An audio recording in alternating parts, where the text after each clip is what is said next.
Hello everyone, it's Kari from sunshiningmypocket.com. Today I'm back with another fun project using some of my favorite stamps and stencils from Missing Stamps. This one here is called Hug in a Mug and it's 2 layers. As you can see, I love the stencil. I didn't even clean it off from last time I used it because it just made me so happy seeing all the colors. But I will clean it off before we use it today because we're going to do some spot foiling, which is really fun to do. And I'm going to show you how easy it is and how fun it is to add different sentiments and different images. To make things easy on myself today, I'm just going to tape it to the back of my paper and then I'll ink on some ink. Now I am going to use one of my new ink colors. I haven't even used it yet. This is Distress ink in the color Saltwater Taffy. It's a really fun color. It's kind of a corally pink, but if you go even a little bit darker with it, it looks great with reds as well. So I thought this would be a nice versatile color to use for these cards today. Now these are going to be a little bit Valentine colored. I'm using pinks and reds, and this one I'm going to do a little bit lighter. And for the next one, I'll ink it on just a little bit darker, and you'll see the difference that it makes when you use it with different colors. For my second panel, I'm going to use one of these ins and outs stencils. This one is the Bohemian stencil, and look at this. It comes with an outline layer, it comes with this inside layer, and a mask layer, which makes it really great for different techniques. So for this one, I'm going to use some adhesive here that is temporary, and I'm going to put down that mask layer, and then I will use this stencil to stencil on around it. This is going to make it so that there is a nice white center for our card for this one. And this is the one I'm going to ink on a little bit darker. So I have a paper here that I'm just wiping or dabbing my brush off on so I don't get really harsh lines. But see how much darker I'm doing this one? So it does take on some red characteristics. It's going to look great with some red foil. All right, so here's the second layer. For the second layer, we're going to use something that I love to use to add foil, and that is this gel. This is the Deco Foil Transfer Gel Duo, and I'm going to be using this to add on that second layer, and then we're going to allow it to dry before adding the foil. I decided to place a piece of paper underneath so that I didn't get any of this gel on my work surface. It makes it so much easier to clean up. And you can see I'm just using this palette knife to push that through the small details of this second layer. It's really easy to do, and you'll see that when I pull that off, it is white in color, but when it dries clear. So that's how you'll know that it's ready for foiling once it's clear. So I'm just using my finger to wipe around those edges and clean off any that might have gone over the edge. And look at that, we've got a nice clear white space in the center. Now before I use this on my second panel, I'm going to go ahead and wash this off and dry it completely because I may have gotten some through onto the back of the stencil, and that just leaves for some smudging and not really great looking foil. So I usually do wash in between. And there we go. So now our panels are completely dry with the magic of editing, and I've got a couple of foils here, the Radiant Red and this beautiful sparkling pink. These are Gina K foils, and I love them because they have different designs also in the foil.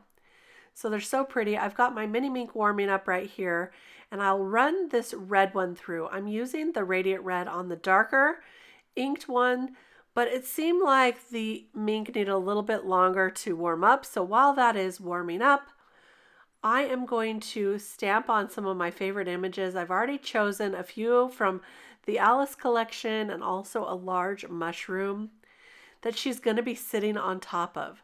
So I've mapped this out, and I'm going to stamp on Alice and some teacups here. Those are going to be the frontmost images. And so I want to stamp them first before I stamp the mushroom.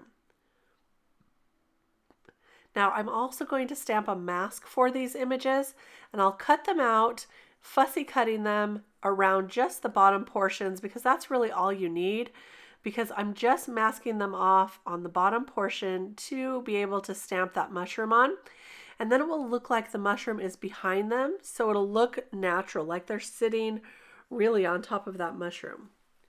So here we go, just lining this up right here after those masks have been placed on. And now I'll stamp that down and remove the masks, and we'll have a really fun image for one of our backgrounds. So there is that. I'm just going to remove that mask to reveal our image here. And this is really fun. Alice sitting on top with some teacups. I'm also going to use some of those other images up on the right-hand corner there to finish out our scene. So I'll color this up in just a minute. But first, let's go ahead and put the pink one through the mink. Run that through, and I like to loosen it up a little with my bone folder, and that makes sure, it just makes me happy to see that the foil loosens up and gives us a really great result. Here's where I'm going to start coloring. Now, I'm not leaving all the coloring in this video because I did take a couple of days to color this. I ran out of time, so I just used some of the time I had here and there, and it was really nice, relaxing coloring. I love coloring these images, as you probably know, but I figure it's a new year, so it's okay to use Alice again and introduce her to a new card this year, a little Valentine card. Well, it's Valentine inspired, but it's not really a Valentine theme. So I'll just use some greens and blend those through, and you'll see that I also bring in a lighter green. So these are a couple of darker greens. We have G99 and G46, I believe. And now I'm adding the G43 to blend those through. I'm going to use pretty much the same green color combination for all the foliage here on this image. And then I'll color up in different colors the mushroom and Alice. This time I'm using some pinks for her dress and some blues for the mushroom. So it's kind of a fun little color scheme. It's going to look great with our backgrounds.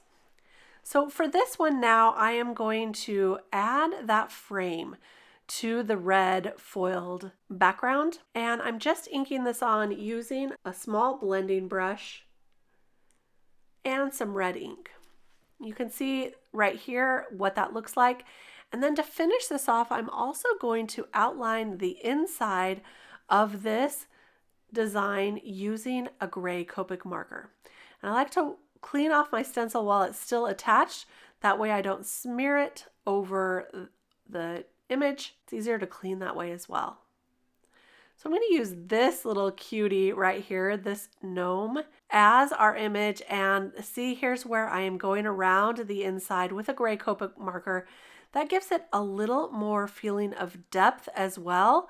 And it's just going to clean up the inside there. This is basically going to be a one-layer card, except for the sentiment.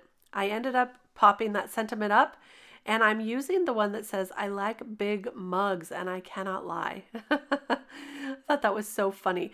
I'm going to use some red paper that I've cut out the center. You can see I've already used this to cut out a die cut, but it still works great as a frame mat for this.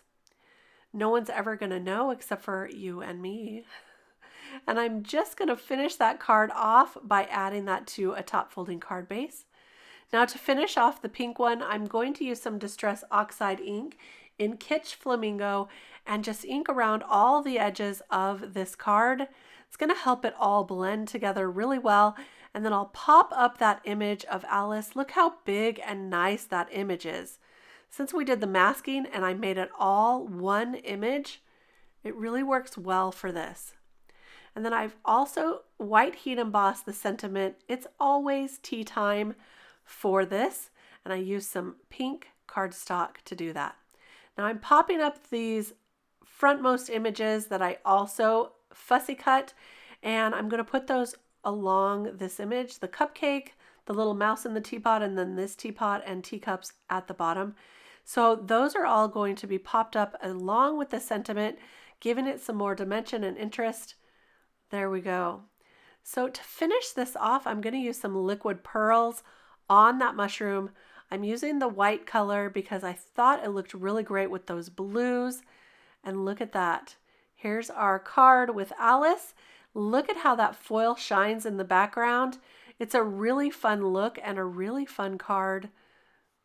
And there's our gnome card with the red. So reds and pinks, but really not necessarily Valentine theme. I hope you still enjoyed these cards though. I really enjoyed making them with you today, and I hope you'll try some spot foiling techniques of your own using some of your favorite stencils. Miss Ink has a lot of stencils that this foiling technique would work really well with. I'll be back soon with more inspiration. Until then, happy crafting. Bye-bye.